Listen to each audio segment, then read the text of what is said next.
تبارك الذي نزل الفرقان على عبده ليكون للعالمين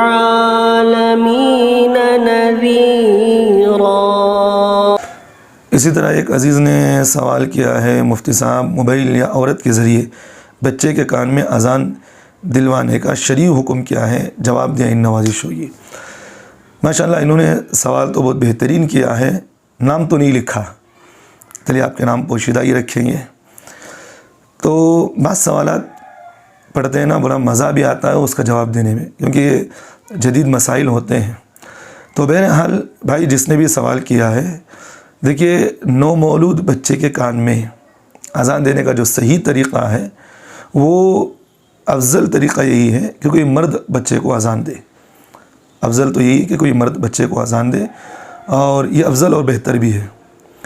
اگر مرد نہیں ہے تو آخری درجہ عورت بھی بچے کے کان میں اذان دے سکتی ہے۔ اب ایک سوال یہاں ایک پیدا یہ ہوتا ہے کہ حضرت جب عورت بچے کے کان میں اذان دے سکتی ہے تو پھر نماز کے لیے کیوں نہیں بلا سکتی؟ نماز کے لیے تو بھی اجازت ملنا چاہیے۔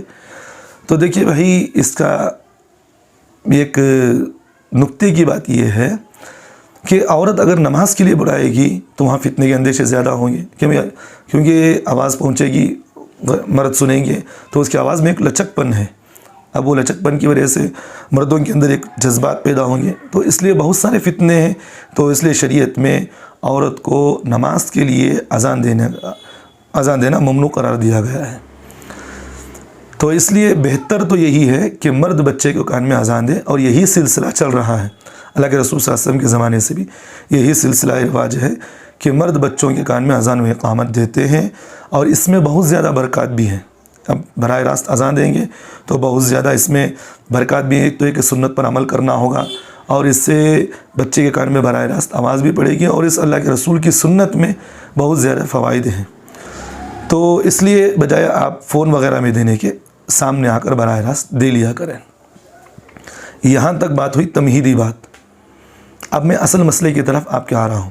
اصل مسئلہ ہے کہ بھئی اگر کوئی بچہ پیدا ہوا، کوئی مرد اگر اذان دینے والا نہیں مل رہا ہے تو انتظار کریں، آپ انتظار کریں، کچھ وقت انتظار کریں۔ اگر واقعتاً اس کے پہنچنے تک وقت زیادہ لگ رہا ہے، اب وہ پہنچتے پہنچتے گھنٹے بھی لگ سکتے ہیں، تو اس میں دوسرا درجہ یہ ہے کہ بھئی مرد وہاں نہیں پہنچ سک رہا تو پھر عورتیں اذان دیں گی۔ عورتوں کے اندر جو اذان دے سکتی ہے وہ اذان دے۔ اگر وہ اذان دینے کے لیے تیار نہیں، ہچکچا رہی ہیں، تو پھر وہ آخری درجہ یہی ہے کہ کوئی مرد اس بچے کو فون کے ذریعے سے اذان دے گا، یعنی اس کے بچے کے فون آن کر دے، اس کے کان پر رکھ دے، اور جو اذان دینے والا ہے وہ فون اپنے سامنے رکھ کر کے آواز وہاں سے فون کے ذریعے سے، کال کے ذریعے سے آواز پہنچائے۔ ریکارڈنگ نہیں ہونا، پہلی بات ذہن میں رکھیں، ریکارڈنگ نہیں، بلکہ سنت جو طریقہ اذان کا ہے وہ براہ راست اذان دینا ہے۔ سامنے دے یعنی تو عورت دے، مرد دے یعنی تو عورت دے، یعنی تو آخری درجہ یہی ہے جہاں مرد ہے وہ فون آن رکھے، وہ بچے کے کان پر رکھے، اور وہ وہاں سے اذان دے گا، اور پھر بچے کے کان میں اذان کی آواز سنائی جائے گی، اذان و اقامت دونوں۔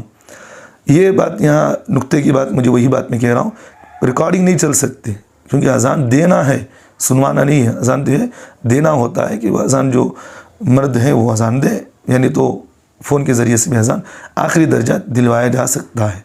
تو اس میں کوئی قباحت کی بات نہیں۔ اللہ ہم تمام کو عمل کی توفیق دے۔